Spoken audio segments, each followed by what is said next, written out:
భద్రాద్రి కొత్తగూడెం జిల్లా అశ్వారావుపేట మున్సిపాలిటీలో 22వ ward municipal BRS party TDP బలపరిచిన అభ్యర్థిగా పోటీ చేస్తున్న జుజ్జవరపు శ్రీరామ్మూర్తి మాట్లాడుతూ నేను రిటైర్డ్ సింగరేణి ఎంప్లాయీనని మా వార్డులో అనేకమైన సమస్యలు ఉన్నాయని ఆ సమస్యలు చూసి చెల్లించి నేను 22వ వార్డులో పోటీ చేస్తున్నానని నన్ను గెలిపిస్తే కొత్తగా సీసీ రోడ్లు ఎప్పటి నుంచో మా వార్డులో మంచినీటి సమస్య ఉందన్నారు.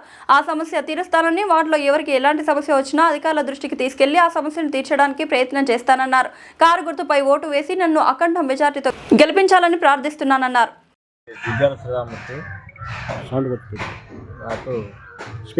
టీడీపీ బీఆర్ఎస్ పార్టీలు నన్ను బలపరుస్తూ ఉంది. నాకు బీఆర్ఎస్ టికెట్ ఇచ్చినందుకు మా జిల్లా అధ్యక్షుడు కాంతారావు గారికి, మా ఇన్ఛార్జి మెత్త నాగేశ్వరరావు గారికి, అట్లనే తాటి వెంకటేశ్వరరావు గారికి, ఇక్కడ లోకల్ నాయకులందరికీ కూడా పేరు పేరున ధన్యవాదాలు తెలియజేస్తా ఉన్నా. మొట్టమొదటిసారి నాకు అశ్వారావుపేటలో టికెట్ని అనౌన్స్ చేయడం జరిగింది. ఎందుకంటే నేను సింగరేణిలో కార్మిక నాయకుడిగా పనిచేశాను. అక్కడ మరి ఎన్నో సమస్యల మీద పోరాటం చేసి కార్మికులకి ఎనలేని సేవ అందించాను. దాని ఫలితంగానే నాకు జనశక్తి అవార్డుని మరి నాకు ప్రకటన చేసి నాకు బహుకరించడం జరిగింది. ఎంతో సేవ చేస్తే తప్ప, ఎంతో పేరుంటే తప్ప మరి అటువంటి అవార్డు ఇయ్యరు. కార్మిక వర్గంలో జనశక్తి అవార్డు అంటే చాలా పెద్ద అవార్డు, అది నాకు దక్కింది. అదేవిధంగా ఇక్కడ నేను ఇక్కడే పుట్టి ఇక్కడే పెరిగాను. ఉద్యోగరీత్యా కొంతకాలం నేను ఇక్కడికి వచ్చి వెళ్ళటమే తప్ప ఇక్కడ పర్మనెంట్ ఉన్నది లేదు. ఇప్పుడు నేను వచ్చినటువంటి ఈ 4 సంవత్సరాలలో నాకు చేతనైనంత వరకు నా ఊరి కోసం ఏదో చేయాలనే భావనలో ఉన్నాను.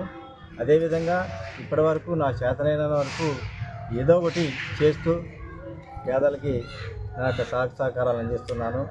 ఏదున్నా వాళ్ళకి యాక్సిడెంట్లు అయినా, లేదు ఏదన్నా తీవ్రమైనటువంటి అనారోగ్యంతో ఉన్నా, పిల్లలైనా చదువుకుంటున్నా వాళ్ళకి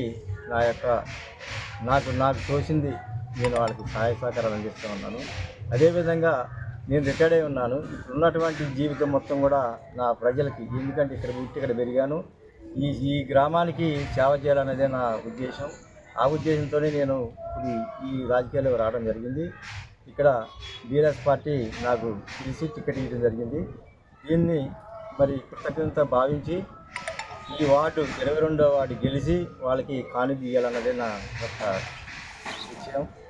కాబట్టి ఇక్కడ ఉన్న ప్రజలందరూ కూడా, పేరాయగూడెం ప్రజలందరూ కూడా మరి నన్ను దీవించి నాకు కారు గుర్తు మీద ఓట్లేసి గెలిపించి మరి నన్ను ముందుకు తీసుకెళ్తే ఇక్కడ ఉన్నటువంటి మౌలిక సదుపాయాలు చాలా తక్కువగా ఉన్నాయి పేరాయగూడెంలో. వాళ్ళందరికీ కూడా మరి మేలు చేస్తాను. ఎందుకంటే ఈ రోడ్లు బాగలేవు, ప్లస్ నీళ్ళు లేవు. నీళ్ళు నేను తిరుగుతూ ఉంటే ఒక ఇంట్లో నీళ్ళే లేవు.